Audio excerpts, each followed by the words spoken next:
ఈ రోజు రేపు సిడబ్ల్యూసి సమావేశాలు జరగబోతున్నాయి.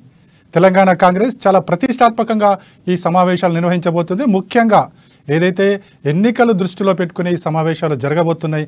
ముఖ్యంగా 5 రాష్ట్రాల్లో ఎన్నికల్లో ఈ జరగబోతున్న ఎన్నికల్లో ఈ 4 రాష్ట్రాలను కాదని చెప్పేసి తెలంగాణలో మాత్రమే సిడబ్ల్యూ సమావేశం కాంగ్రెస్ పార్టీ నిర్వహిస్తుంది. అతిరథ మహారాజులందరూ, జాతీయ స్థాయి నేతలందరూ కూడా ఇక్కడ హైదరాబాద్కి రాబోతున్నారు.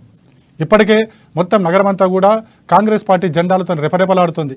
ఏదైతే సిడబ్ల్యూ సమావేశం జరుగుతున్న తాజ్ కృష్ణ హోటల్ ఏతుందో అదంతా కూడా పూర్తి స్థాయి బందోబస్తును ఏర్పాటు చేయడం జరిగింది. సరిగ్గా 2 గంటలకు సిడబ్ల్యూ సమావేశాలు ప్రారంభం కాబోతున్నాయి. ముఖ్యంగా సోనియా గాంధీ, రాహుల్ గాంధీ, అదేవిధంగా ప్రియాంక గాంధీ, ఏఐసిసి అధ్యక్షుడు మల్లికార్జున ఖర్గే కూడా రాబోతున్నారు. వారితో పాటుగా 39 మంది సభ్యులు ఏదైతే సిడబ్ల్యూసీలో మెంబర్స్ ఉంటారో వాళ్ళు, అదేవిధంగా మన తెలంగాణ నుంచి చూసుకుంటే కనుక మాజీ ఉప ముఖ్యమంత్రి దామోదర్ రాజనరసింహ, అదేవిధంగా ఆతిథ్యుడిగా వంశీ చందర్ రెడ్డి కూడా హాజరు కాబోతున్నారు. మొత్తానికి చూసుకుంటే కనుక ఈ టీపీసీసీ నిర్వహించిన ఈ సమావేశం ఏదైతుందో చాలా దృష్టి, అంటే అన్ని పొలిటికల్ పార్టీల దృష్టి కాంగ్రెస్ పైనే ఉన్నాయని చెప్పొచ్చు. అయితే 17 సెప్టెంబర్ నేపథ్యంలో జరుగుతున్న ఈ సిడబ్ల్యూ సమావేశం, అదేవిధంగా మరికొద్ది రోజుల్లో రాబోతున్న ఎన్నికలు దృష్టిలో ఈ సిడబ్ల్యూ సమావేశం జరగబోతుంది. చాలా ప్రతిష్టాత్మకంగా ఈ సమావేశాలు ఉండబోతున్నాయని చెప్పేసి కూడా కాంగ్రెస్ నాయకులు చెబుతున్నారు. మొత్తానికి చూసుకుంటే కనుక తాజ్ కృష్ణ వేదికగా ఈ సమావేశాలు జరగబోతున్నాయి. ప్రస్తుతం తాజ్ కృష్ణ వద్ద మా ప్రతినిధి రాజు లైవ్లో ఉన్నారు. రాజుని అడిగి తాజ్ కృష్ణ వద్ద పరిస్థితి ఏ విధంగా ఉంది, ఇప్పటికీ ఏఐసిసి జాతీయ నాయకులు చేరుకున్నారా లేదా, అదేవిధంగా అక్కడ ఏ విధమైన ఏర్పాట్లు చేశారనేది మనం మన ప్రతినిధి రాజు ఉన్నారు, రాజుని అడిగి తెలుసుకునే ప్రయత్నం చేద్దాం. రాజు, చెప్పండి, ఇప్పుడు తాజ్ కృష్ణ దగ్గరికి ఇప్పటికీ సిడబ్ల్యూ సమావేశాల ఏర్పాట్లు ఏ విధంగా ఉన్నాయి? శ్రీనివాస్, ముఖ్యంగా తాజ్ కృష్ణ వేదికగా కాంగ్రెస్ పార్టీ సిడబ్ల్యూసీ సమావేశాలు జరుగుతా ఉన్నాయి. 2 రోజుల సమావేశాలు జరుగుతా ఉన్నాయి.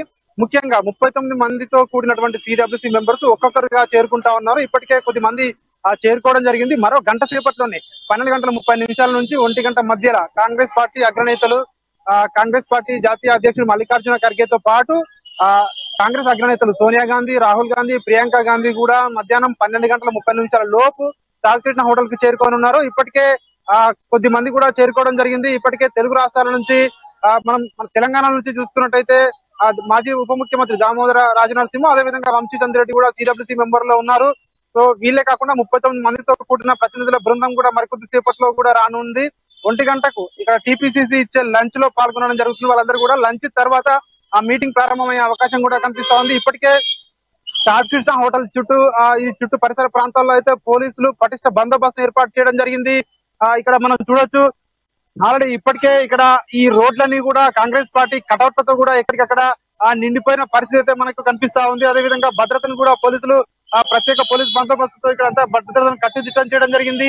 మరికొద్ది సేపట్లోనే, అంటే ఒక గంట సేపట్లోనే కాంగ్రెస్ పార్టీ అధినేత మహారాజులందరూ కూడా ఈ హోటల్ కు చేరుకోనున్నారు. ఈ హోటల్లో ముఖ్యంగా మీరు అన్నట్టు 5 రాష్ట్రాల ఎన్నికలు జరగనున్నాయి. ఈ 5 రాష్ట్రాల ఎన్నికలు జరగనున్నాయి కాబట్టి తెలంగాణ ఎందుకు ఎంచుకున్నారు అంటే ఇక్కడ ఆయన చెప్పవచ్చు, దక్షిణాదిలో భారతదేశంలో ముఖ్యంగా కాంగ్రెస్ పార్టీ కర్ణాటక సాధించిన తర్వాత ఇక్కడ దక్షిణాదిలో ఎలాగైనా పాగా వేయాలి, ముఖ్యంగా తెలంగాణలో పాగా వేయాలంటే ఖచ్చితంగా ఇక్కడ అనుకూల పరిస్థితులు ఉన్నాయి.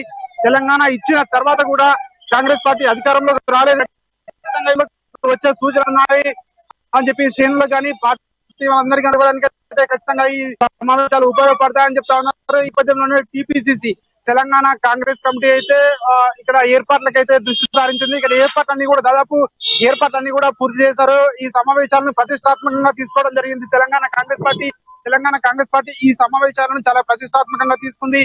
మరికొద్ది సేపట్లోనే సోనియా గాంధీ, రాహుల్ గాంధీ, ప్రియాంక గాంధీలు కూడా ఈ సమావేశాలకు హాజరు కానున్నారు. ఈ సమావేశంలో పలు ముఖ్యమైన అంశాలపై కూడా చర్చించే అవకాశం కూడా కనిపిస్తుంది. ముఖ్యంగా తెలంగాణలో కర్ణాటక తరహాలో ఏ విధంగా తెలంగాణలో అధికారంలోకి రావాలి, ఏ విధమైన పథకాలను ఇప్పుడు ఏదైతే గ్యారంటీ స్కీమ్స్ ఉన్నాయో రేపు అనౌన్స్ గ్యారంటీ స్కీమ్స్ పై కూడా మరోసారి చర్చించే అవకాశం కూడా కనిపిస్తా ఉంది. అదేవిధంగా ఏ విధంగా ముందుకెళ్ళాలి, తెలంగాణలో అధికారంలోకి రావాలంటే రాష్ట్రంలో ఏ విధమైనటువంటి వ్యూహాన్ని అవలంబించాలి, ముఖ్యంగా ఇక్కడ ప్రభుత్వంపై ఉన్న వ్యతిరేకతను ఏ విధంగా కాంగ్రెస్ పార్టీకి అనుకూలంగా మలుచుకోవాలని చెప్పేసి కూడా దానిపై కూడా దీనిలో చర్చించనున్నారు. అదేవిధంగా దేశవ్యాప్తంగా కాంగ్రెస్ పార్టీ ఎన్నికలకు ఏ విధంగా సమాయత్తం కావాలి, రానున్న పార్లమెంట్ ఎన్నికలకు ఏ విధంగా వెళ్ళాలని చెప్పి కూడా దానిపై కూడా చర్చించే అవకాశం ఉన్నట్టుగా కూడా మనకు తెలుస్తోంది. ముఖ్యంగా కేంద్ర ప్రభుత్వం జమిలీ ఎన్నికలు అని చెప్పి మాటలు వినిపిస్తున్నాయో, ప్రత్యేక పార్లమెంట్ సమావేశాల్లో జమిలీ ఎన్నికలపై రాజ్యాంగ సవరణ చేస్తారని అయితే ఉందో దానిపై కూడా క్షుణ్ణంగా చర్చించే అవకాశం కూడా కనిపిస్తా ఉంది. కాకపోతే వీళ్ళందరూ కూడా చెప్తా ఉన్నారు జమిలీకి వ్యతిరేకము, ఇండియా కూటమి వ్యతిరేకమని ఇప్పటికే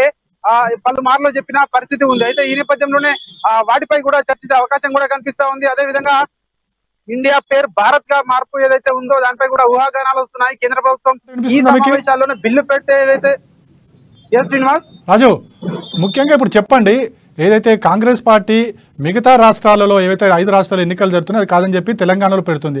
ఈ సిడబ్ల్యూ సమావేశంలో ప్రధానంగా ఏ అంశాల మీద చర్చకు వచ్చే అవకాశం ఉంది? ఈరోజు ఎగ్జిక్యూటివ్ మీటింగ్ అంటున్నారు, రేపు విస్తృత స్థాయి సమావేశం అన్నారు. అంటే ఈ రోజు జరగబోయేది ఏంటి, రేపు జరగబోయేది ఏంటి? శ్రీనివాస్, ఈ రోజు జరగబోయేది కంప్లీట్ గా సిడబ్ల్యూసీ సమావేశాలు. అంటే సిడబ్ల్యూసీ కాంగ్రెస్ వర్కింగ్ కమిటీలో అత్యున్నత స్థాయి సమావేశం ఇది కాంగ్రెస్ పార్టీలో. ఇందులో 39 మంది సభ్యులుగా ఉంటారు. ఆ 39 మంది కూడా ఈ రోజు అంటే దేశవ్యాప్తంగా కాంగ్రెస్ పార్టీ పరిస్థితి ఏ విధంగా ఉంది, రానున్న ఎలక్షన్ లో ఏ విధంగా పార్టీ అవలంబించబోయే విధానాలు ఏమిటి, అదే విధంగా పార్లమెంట్ లో ప్రత్యేక పార్లమెంట్ సమావేశాల్లో పార్టీ నిర్ణయాధికారాలు ఏ విధంగా పార్టీ ఏ లైన్ పై తీసుకోవాలి, ఏ లైన్ తీసుకోవాలనే వాటిపై చర్చించనున్నారు. ముఖ్యంగా 5 రాష్ట్రాల ఎన్నికలు ఏవైతే ఉన్నాయో తెలంగాణ, ఛత్తీస్గఢ్, మిజోరాం, మధ్యప్రదేశ్, రాజస్థాన్ ఈ 5 రాష్ట్రాల ఎన్నికలపై కూడా చర్చిస్తారు. ముఖ్యంగా దక్షిణ భారతదేశంలో ఇప్పటికే కర్ణాటకలో అధికారంలోకి వచ్చిన కాంగ్రెస్ పార్టీ, ముఖ్యంగా తెలంగాణలో కూడా ఇప్పటికే కర్ణాటకలో ఫలితాలు ఏవైతే ఉన్నాయో అవి తెలంగాణపై ఆ ప్రభావం ఖచ్చితంగా చూపిస్తాయి. నెక్స్ట్ ఇక్కడ మనం ఖచ్చితంగా కొద్దిగా కష్టపడితే అధికారంలోకి రావచ్చు అనే ఏదైతే భావనలో కాంగ్రెస్ పార్టీ అగ్రనాయకత్వం ఉంది. ఖచ్చితంగా తెలంగాణపై ఖచ్చితంగా ఒక ప్రత్యేకంగా చర్చించే అవకాశం అయితే కనిపిస్తా ఉంది. ముఖ్యంగా తెలంగాణలో ప్రభుత్వ వ్యతిరేకత కూడా ఎక్కువగా ఉంది కాబట్టి దాన్ని మనం అందరం కూడా క్యాచ్ చేసుకోవాలి. అదే విధంగా మనం కాంగ్రెస్ పార్టీ గ్యారంటీ స్కీమ్స్ ఏవైతే ఉన్నాయో అవన్నీ కూడా ప్రజల్లోకి తీసుకెళ్లాలని చెప్పి కూడా భావిస్తున్నారు. ఈ రోజు కంప్లీట్ గా సిడబ్ల్యూసీ సమావేశాలు అంటే 39 మందితో కూడినటువంటి సిడబ్ల్యూసీ సమావేశాలు కాంగ్రెస్ పార్టీ దేశవ్యాప్తంగా అదే విధంగా రాష్ట్రంలో ఏ విధంగా అవలంబించాలి సో అనే వాటిపై చర్చిస్తారు. రేపు సిడబ్ల్యూసీ మెంబర్స్ 39 మందితో పాటు 300 మంది కాంగ్రెస్ పార్టీ అత్యున్నత నాయకులు డెలిగేట్స్ ఏవైతే ఉన్నారో మరో 300 మంది కూడా వస్తారు. సో మొత్తానికి 339 మందితో రేపు ప్రత్యేక మీటింగ్ ఉంటుంది. ఆ మీటింగ్ లో కూడా రాష్ట్ర వ్యాప్తంగా ఉన్నటువంటి పరిస్థితులపై చర్చిస్తారు. అదేవిధంగా 5 రాష్ట్రాల ఎన్నికలపై కూడా చర్చిస్తారు. జమిలీ ఎన్నికలపై రేపు కూడా మళ్ళీ చర్చించే అవకాశం కూడా కనిపిస్తా ఉంది. అదే విధంగా రేపు భారీ బహిరంగ సభ రేపు సాయంత్రం తుక్కుగూడలో నిర్వహించే రైట్ రాజు, రైట్. మళ్ళీ మీరు లైవ్ లోనే ఉండండి, మళ్ళీ మిమ్మల్ని కాంటాక్ట్ చేస్తాము. లైవ్ లోనే ఉంటే మనతో పాటు